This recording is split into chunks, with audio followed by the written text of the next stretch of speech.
Camera rolling. Action.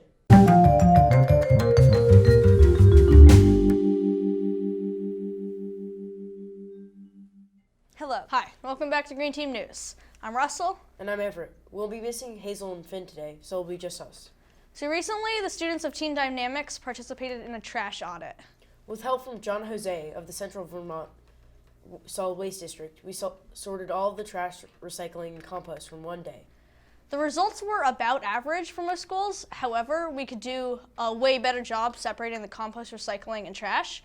We had less than 2 pounds of recycling from that day, and that was before we removed stuff like apples, jelly, and lots of other things that weren't actually recycling. When we were done, the only things left were about 10 plastic cups. In addition, more than 2 pounds of the 6.9 pounds of trash were actually compost. To be sure, we have a lot of work to do, but we did learn a lot. Big rule is that anything smaller than about 2.5 by 2.5 inches, the size of a sticky note, should not be recycled. It could slip inside a different object like a soda can and be sorted badly due to its going unnoticed. And I don't think we mentioned this yet, but all of these numbers are from one single day of trash. We've got some more numbers about January 13th, 5th to 8th grade lunches, and on the food that was put into the compost buckets correctly was 44.85 pounds, and the total weight of the trash was 21.85 pounds. The food that was misplaced in the trash that should have gone in the compost buckets was 7.05 pounds.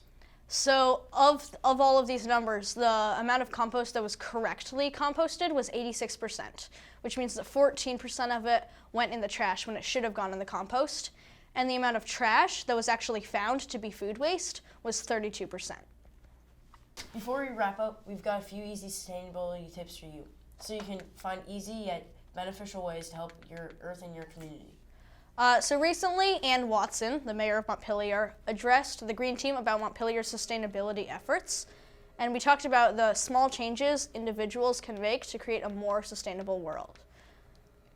Try taking shorter showers. This not only saves water, but it also saves the energy used to heat the water. An average shower head can produce 5 gallons per minute. This goes to show that even just a couple minutes less of showering can save a lot of water and energy. Even getting a smaller shower head could reduce the water created by taking showers. Shower heads have started to appear on the market with some crazy statistics. For example, the recently invented Nebbia shower head, made by the company of the same name, uses mist instead of the normal constant stream of water. So based on the water saved that you don't end up paying for, it can pay for itself in just a couple of years. Are we telling you to go and spend money on a new shower head? No, we just want you to think about how much water you use per day, and it can really add up. Another example is turning off your water while you brush your teeth.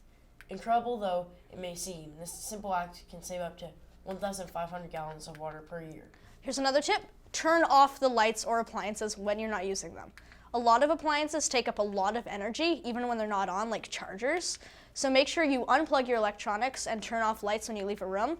If you don't, it could cost a lot more money than needed, and it saves the planet. Eating less red meat can actually benefit the environment and planet. The methane cows produce, though small individually, can add up to a huge amount of greenhouse gases released into the atmosphere. Plus, the energy used to both produce and transport water and food to animals can actually add up to a lot of waste. If you try to reduce the amount of red meat you eat, it makes a huge effect. If you are going to eat red meat, though, try to eat local. Most of the beef, like I personally eat, is from within 10 or 15 miles. Not using trucks and planes to ship meat from other places can really help because of all the carbon emissions. We'd like to thank John Jose from the Central Vermont Solid Waste Management District. He's been a huge help to Team Dynamics and the Green Team over the years. He organizes the trash audit every year, and he's just been a huge support to us. We'd also like to thank Orca Media for letting us use their studio and letting us film here. If you want to find out more about the Green Team, you can just Google Team Dynamics 802 and you will find us. I'm Russell. I'm Everett. Stay Green Gators.